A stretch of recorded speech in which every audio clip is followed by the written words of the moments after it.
Have you ever reached a point in your life where the old way no longer fits, but the new way hasn't fully revealed itself yet?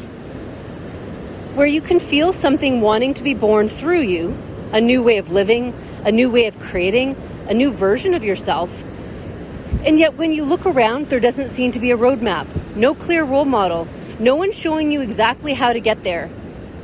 If you've ever felt that way, this episode is for you, because one of the challenges of creating something truly new is that there's often no map. And yet that may be exactly how we know we're moving into something genuinely new. So if you're ready to join me, pull up a comfy chair, invite in your soul, and be open to receive exactly what you need to live, be, and thrive as the embodied soul you are. And before I dive in, I want to thank everyone who's been participating in the community conversations lately. I recently asked what you would like us to explore together, and the responses have been beautiful. There is something so powerful about bringing our questions, experiences, and insights into a shared space. Not because anyone has all the answers, but because the questions themselves often reveal what many of us are moving through. And today's episode is a perfect example of that.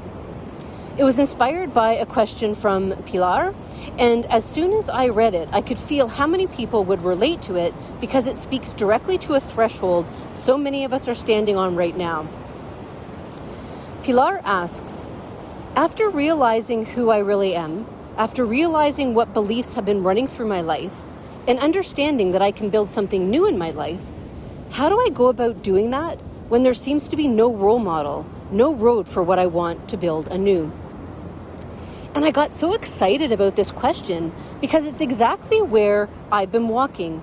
It's where so many of us are moving through right now, or will come to in the not so distant future. We're moving away from a fear-based environment. And that's fear in all of its different faces. It's basically the world that we've been born into, a world where we believe ourselves separate from the source of our being, that has created so many beliefs around lack, scarcity, worthiness, enoughness, and all of those things. As we begin to tap into or fully step into knowing with every fiber of our being that we are something vaster, that we are divine beings of light having a human experience in a physical form, we realize that we are true creator beings. And the challenge we face, and this is exactly what this question points to, is that humanity has historically created through experience. We create based on the past. We create based on the patterns we see. What has been successful? What has gained us love? What has made us feel welcome? What has made us successful? All of that looks to the past. It looks to the history of what's possible, what should be, what can be. And what that actually gets us is more of the same. We end up perpetuating many of the things we've always had. In many ways, the things we don't actually want. Fear gets perpetuated, lack gets perpetuated, worry gets perpetuated, scarcity gets perpetuated, not enoughness gets perpetuated. Because we're still creating based on the past, based on what was, based on structures that were already created inside a fear-laden frequency. So how do we navigate into the new? This is something I've been consciously walking for quite some time, and it's very much like being an explorer. When an explorer sets out into unknown terrain, they take all the tools they have with them and begin observing, noticing, asking questions. That is one of the foundational pieces. Once you reach the stage where you understand that you're something more, you understand that you've been living through limiting beliefs, patterns, structures, and expectations, and you realize that you can change that, you find yourself standing on a beautiful threshold, a beautiful precipice of the new. And it's a gorgeous place to be, because everything is possible if we allow it to be. The guides are actually going to be speaking specifically about this theme at an upcoming summit. It's all around living on the edge, navigating from this position of the unknown. Because my guides have always said, the challenge with the new is that it's new. It hasn't been done. There is no history. And that's exactly what allows us to build from a higher frequency. When we do something different, we get different responses, different actions, different outcomes. That's how we align to a new experience of reality. As humans, we want certainty. We want clarity up front. We want certainty before we take action, before we build, which is why we want the roadmap. We want the role model. But the beautiful thing is, we don't get a roadmap. One person in the community commented that we're all learning this together. And that is absolutely true. As we share what we're experiencing, what fears come up, what stories come up, we support each other so we don't fall back into the old patterns, the old fear structures. And at the same time, I think there is another shift happening. While community can absolutely support us, we're also being invited into a deeper trust of ourselves. The answers are moving less and less from external authority and more towards inner knowing. Not because we stop learning from one another, not because we stop sharing, but because we are learning how to hear ourselves, learning how to trust ourselves, learning how to trust the connection we have with our own soul, higher self, divine self, whatever language resonates for you. Community can remind us, community can encourage us, community can help us normalize the experience of walking into the unknown, but no one else can walk your exact path for you. So part one is simply recognizing you're standing on a threshold, you're standing on the edge of the new, and affirming to yourself, I am safe. It's okay not to have every next step laid out. This is about trust. And I want to acknowledge something else here.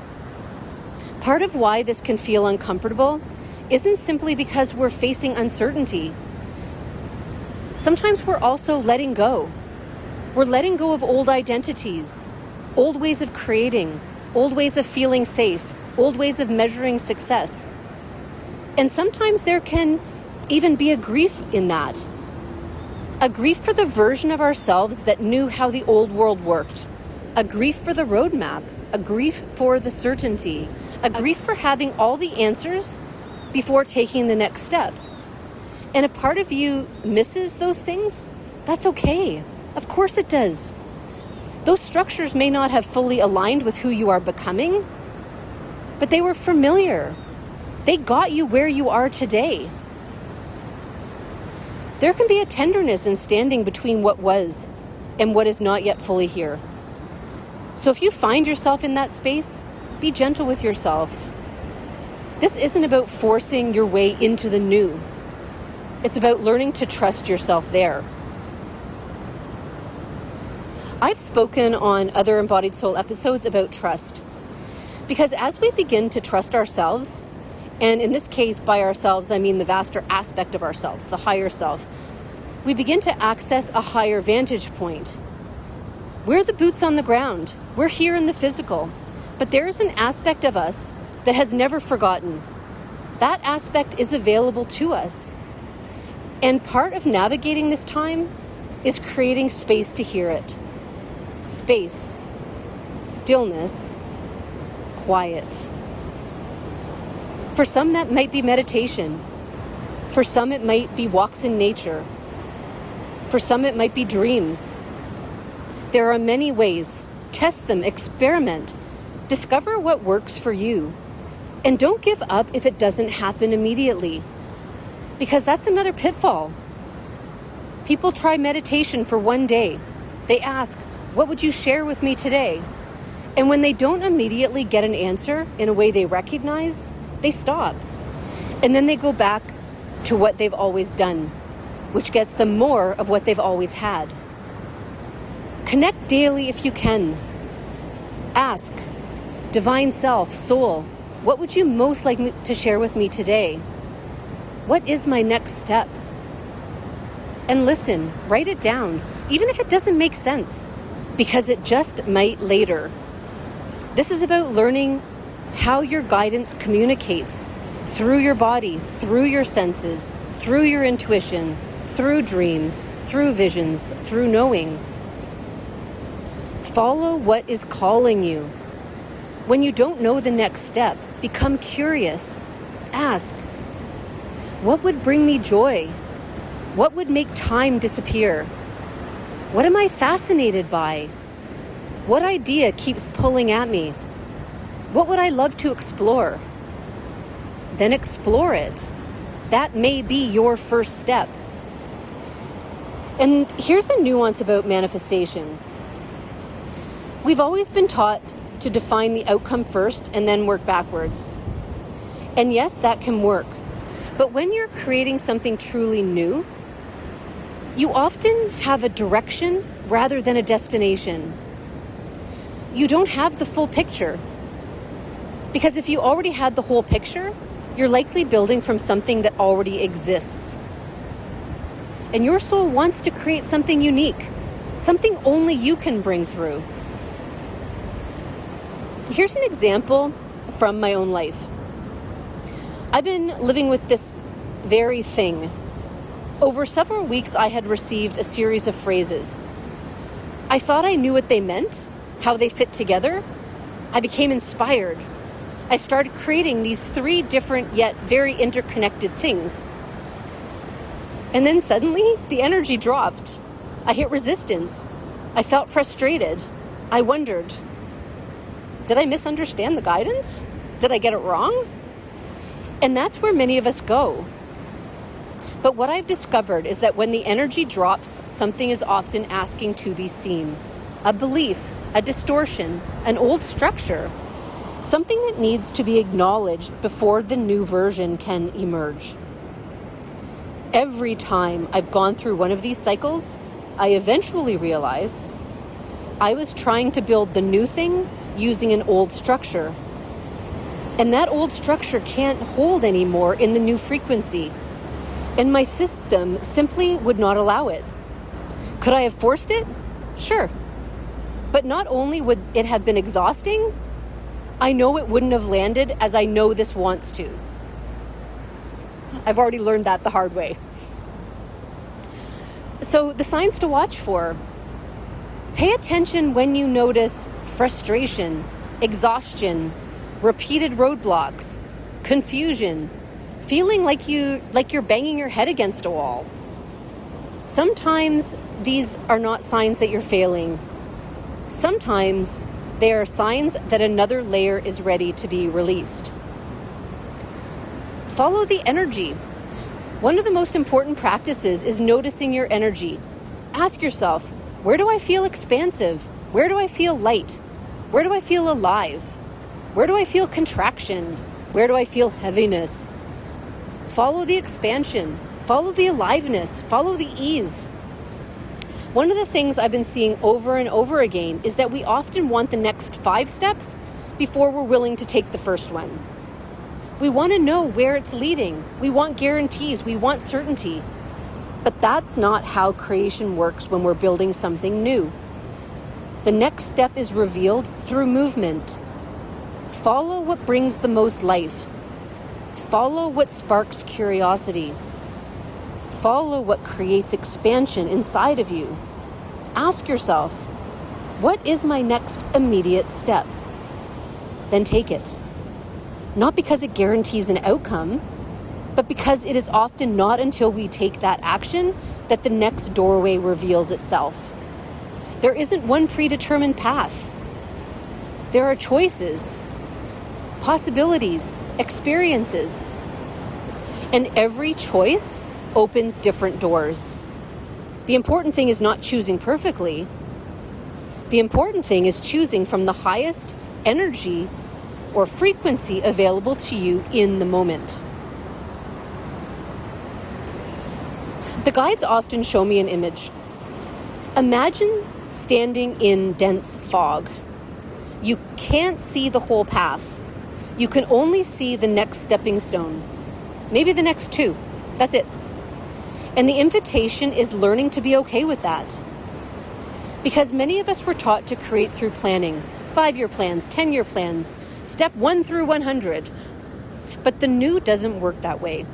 The new reveals itself one step at a time. And if the next step is unclear, it doesn't necessarily mean you're doing something wrong. It simply may mean that the next stone has not yet emerged from the fog.